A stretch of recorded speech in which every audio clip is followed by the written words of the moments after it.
Ever feel like managing tasks in Microsoft 365 is less about productivity and more about survival? To do here, planner there, list somewhere in the mix, and then someone tells you about Loop. No wonder your team's drowning in sticky notes and half-updated boards. The truth is most people never learned when to use which tool, so they end up using all of them badly. In this video, two community experts show you how to cut through the noise, bring order to the chaos, and finally make the M365 task jungle work for you, not against you. Why task management in M365 feels like survival mode. Most professionals start their day opening Microsoft 365 thinking they'll clear their tasks faster. What usually happens instead feels more like juggling 3 different calendars while your inbox keeps shouting at you. You might start with To-Do because it syncs neatly with Outlook, but before long a planner board pings you with a reminder, and somewhere in the middle of Teams chat someone drops another action item. None of these systems speak to each other in a way that feels natural, so you're left wondering which one you should actually trust. Instead of simplifying your week, the tools stack on top of each other until you're spending more time checking apps than making progress. Picture a project manager on Monday morning. They open To-Do to structure their week, neat categories, reminders at just the right times, and a tidy list that makes them feel on top of everything. By mid-morning, a team update introduces new planner tasks assigned by a colleague. Those don't automatically show up in their personal list, so now there are 2 different places where important follow-up work lives. By Tuesday, Teams chat has already added another layer of responsibility, quieter, informal assignments that never make it into either To-Do or planner. By Wednesday, the good intentions from Monday have slipped. Somewhere between the chatter of Teams, the structured planner board, and that personal to-do list, the same work exists 2 or 3 times. And by Thursday, it becomes nearly impossible to know which version represents the actual plan. Every application in this ecosystem claims to solve the same essential problem, keeping you organized. To-do makes personal structure easy, planner brings team visibility, lists covers more complex workflows, and Loop tries to unify notes with action. But when each tool is used in isolation, they start to overlap in ways that confuse more than they help. The critical question emerges, where's the actual source of truth? If half of the team is logging progress in Planner while the other half is locking reminders into personal to-do accounts, you don't just lose tasks, you lose shared alignment. The technology designed to build clarity begins eroding it. Take a simple example. One team member logs a marketing deliverable into Planner, assigning due dates and tagging colleagues. Another team member, anxious to stay on top of things, adds that same deliverable into their own to-do app under priority tasks. 3 days later, someone follows up expecting status updates. One person has updated Planner, the other hasn't marked to-do complete, and the deadline slips by because the progress wasn't visible on both ends. In this moment, it's not the lack of a tool that failed. It's the misaligned way they were used side by side without coordination. That gap is where deadlines slip, accountability becomes blurred, and frustration bubbles up. Researchers have long observed this type of tension. Studies on productivity repeatedly show how switching between systems erodes cognitive focus. Every transition from Planner to To-Do to Teams isn't just a click, it comes with invisible mental overhead. You're holding version histories in your head, recalculating who saw what, and deciding where to log the next update. Instead of building momentum, every jump pulls you back into administrative loops. Tool fatigue becomes its own barrier. It looks like productivity on the surface, but the constant shifting lowers throughput across the week. The irony is clear. Digital platforms designed to accelerate work often slow it by fragmenting attention. It's like navigating an unfamiliar jungle armed with 4 competing maps, each marking trails going in different directions. You trust one for water sources, another for safe passage, another for landmarks, but none of them fully match. As you follow one, doubt grows because the others are pointing slightly elsewhere. You don't need more maps. You need a shared, accurate path recognized by everyone walking it. The problem isn't the options themselves, but the way they overlap without giving you one definitive path forward. Even advanced users, those who know how to automate with Power Automate flows or customize boards inside Planner, get caught in this trap. Technical skill doesn't grant clarity when the framework itself is fragmented. You can power up notifications and triggers all day long, but if colleagues keep scattering the same task across apps without discipline, the automation only accelerates misalignment. That's why some of the busiest, most technically fluent users still feel like they are spending energy pulling threads together rather than driving outcomes.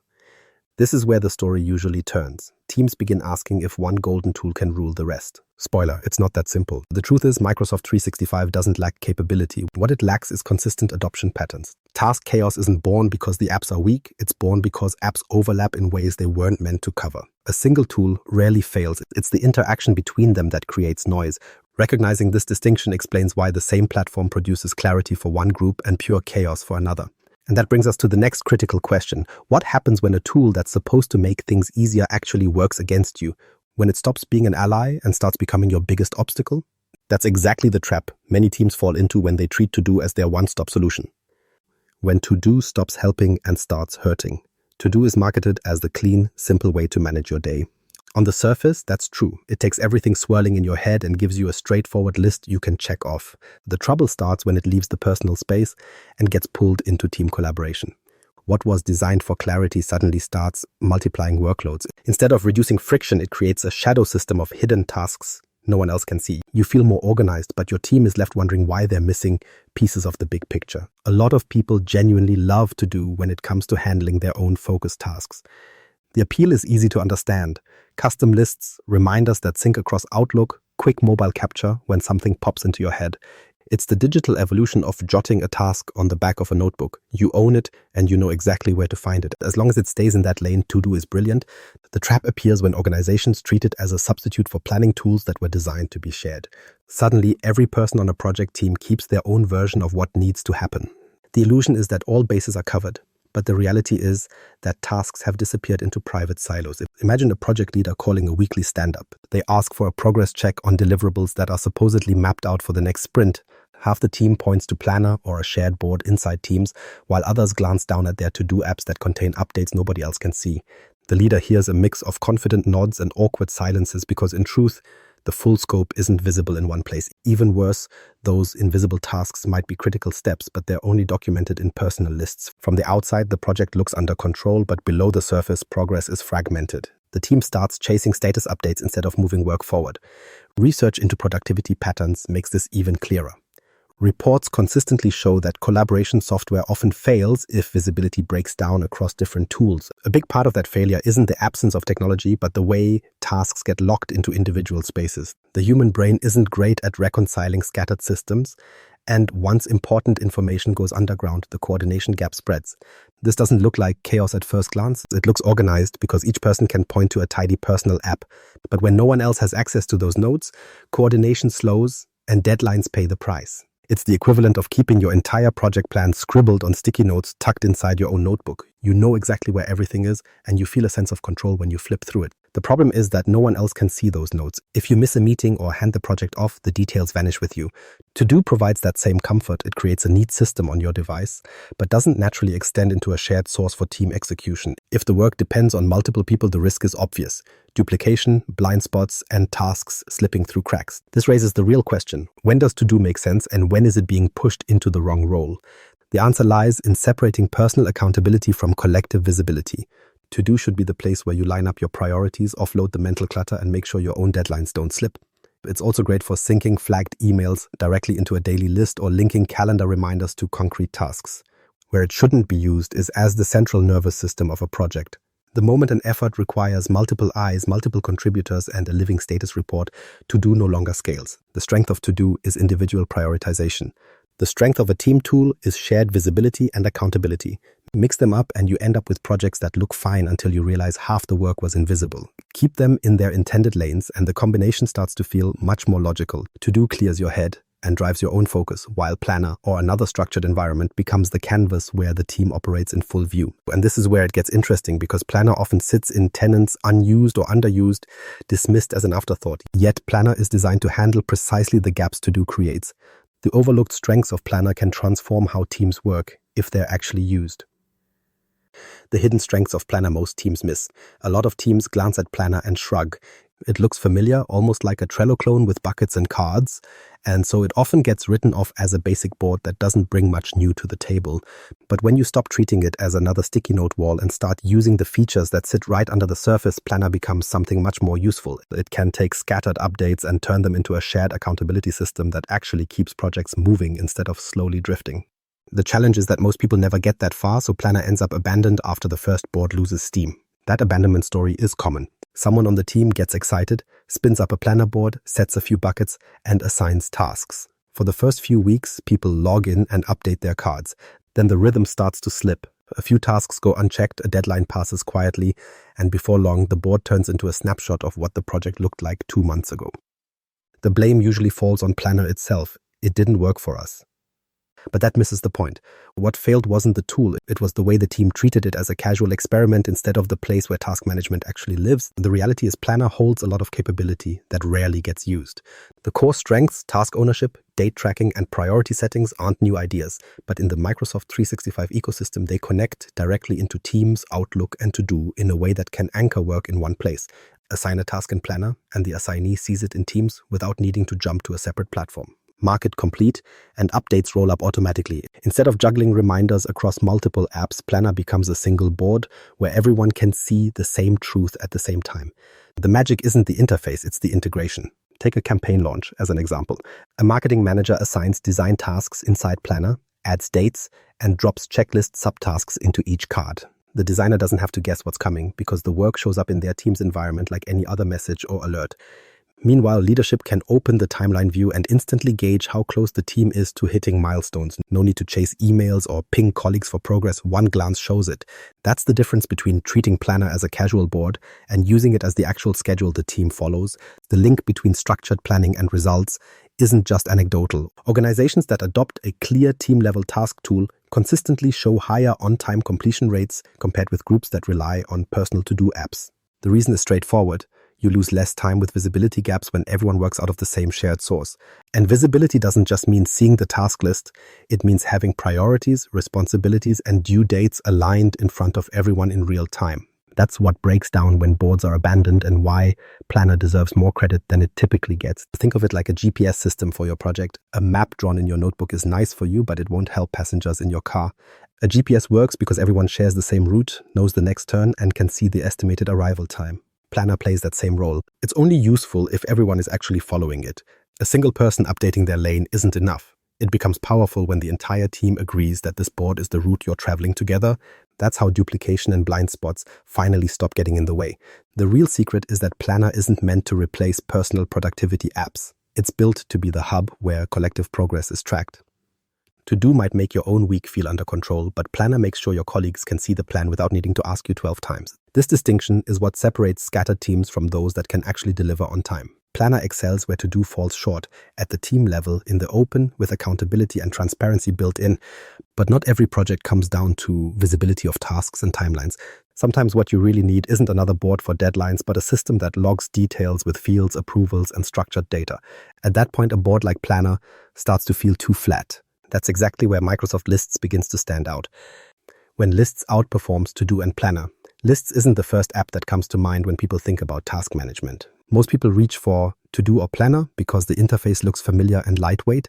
Lists, on the other hand, has a reputation for being closer to an IT tool than a productivity app. But in the right situations, it can do things To-Do and Planner simply can't. It has the structure, fields, and automation hooks that turn recurring or compliance-heavy processes into something reliable instead of messy. Once you see it in action, it stops feeling like an oddball app and starts making perfect sense. Take a compliance-oriented team as an example. Imagine a group inside a financial department that manages recurring audit checks every quarter. Each step in the process has dependencies. Someone has to review documents, another has to approve them, and a third person has to log the final confirmation. To-Do doesn't scale here. It's built for personal lists. Planner shows tasks with due dates, but it doesn't handle attached metadata like department, client, approval status, or recurring cycle. That's where things start to break down. Teams try to bend Planner into handling this complexity and end up layering buckets, labels, and checklists in ways that were never designed for long-term reliability. The end result isn't clarity, it's a patch job that creates more overhead than structure. This is where Lists becomes useful. Unlike a flat task board, it lets you create defined columns: status, owner, review date, priority, compliance category, and view those across different layouts. You don't just see a card with task A due Friday. You see the detail: who owns it, what stage it's at, whether approval has been completed, and whether automation has kicked off a related step. In our finance example, the team can track every recurring audit preparation item inside one list. A row can include fields like audit year, reviewer, attached documentation links, and sign-off status. On top of that, Power Automate triggers can notify managers when an item moves into review late or update another system when completion is marked. That kind of visibility simply isn't possible in To-Do or Planner. What makes this powerful is how Lists merges simple usability with the logic of a lightweight database. It's not an isolated system you build once and forget. It can connect with Teams, so the list is visible during meetings, or with Outlook, so updates show up in mail notifications. Instead of saying, we'll update the board when we have time, the process is integrated into the workflow itself. Structured data ensures nothing slips through the cracks, not because people are unusually disciplined, but because the system won't let steps go unrecorded. Teams that try to stretch To-Do or Planner into this role often describe the frustration the same way. They end up maintaining side spreadsheets when the tools can't capture enough attributes. That second layer of tracking undermines the purpose of having a digital planning tool in the first place. Lists solves the two-system problem because it can carry all the metadata a spreadsheet would while still behaving like a collaborative app with notifications, permissions, and mobile access. Studies consistently show that structured databases outperform unstructured boards when the work is repeatable and detail-heavy. The data model matters because it stops the team from recreating the same foundation over and over again. Think about it this way. Planner is a whiteboard. You jot down tasks, move them across columns, and get a sense of the flow. To-Do is a sticky note that you slap on your monitor to remind yourself not to forget something. Lists, however, is more like a spreadsheet with superpowers. It carries formulas, structured fields, custom views, and automation in the background. Unlike static spreadsheets, though, Lists exists in the same ecosystem as Teams, Outlook, and SharePoint, which means it talks the same language as the rest of Microsoft 365. You're not copy-pasting data or manually reconciling version histories. You're running workflows in a structured environment that feels consistent across the stack. For teams buried under audits, approvals, tickets, or recurring operational work, Lists is often the only option that brings balance. It doesn't shoot for simplicity at all costs. It embraces complexity but keeps it usable. That gives it an advantage whenever accountability depends on metadata and automation. If the work requires repeatable structure, Lists is usually the better fit than To-Do or Planner because it was built to handle these attributes from the start. So the next time someone tells you that optional compliance tasks or internal reviews can just live on a planner board, challenge that assumption. Ask whether you need more than just who, what, and when. If the answer involves categories, approvals, or recurring cycles, Planner is too shallow and To-Do doesn't apply. At that point, Lists isn't extra. It's the only tool equipped to handle the job.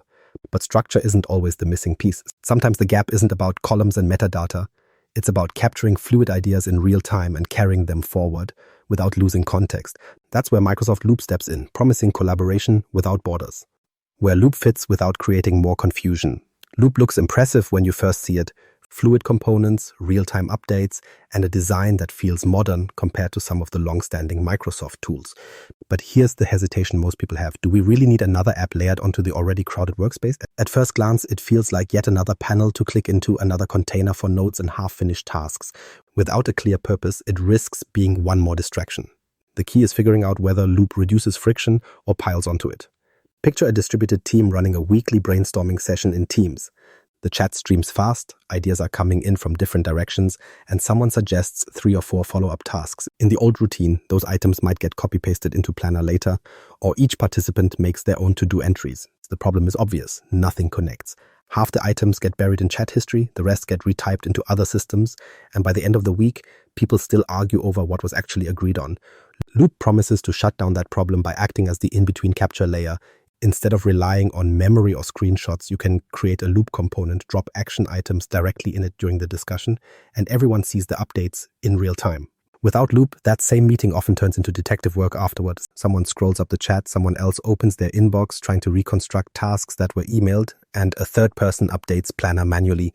Each of these actions brings delay, and worse, it strips the original task of context.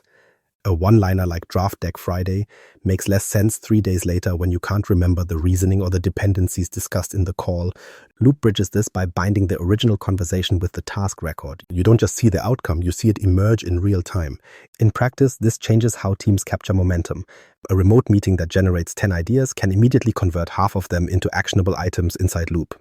As those tasks take shape, they sink into the broader M365 environment. Individuals no longer need to recreate lists in To-Do or Planner by hand.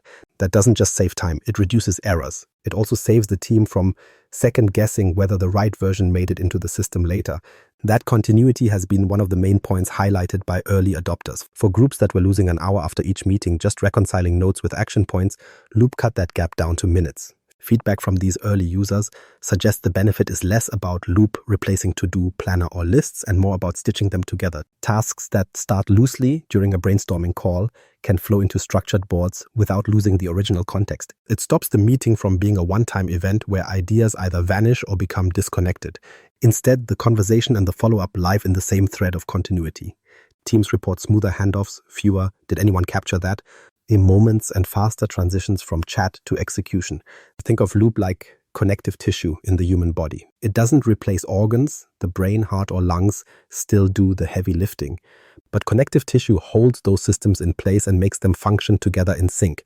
That's exactly Loop's role with the rest of M365. To-do still manages individual priorities. Planner still tracks team deliverables. List still handles complex workflows.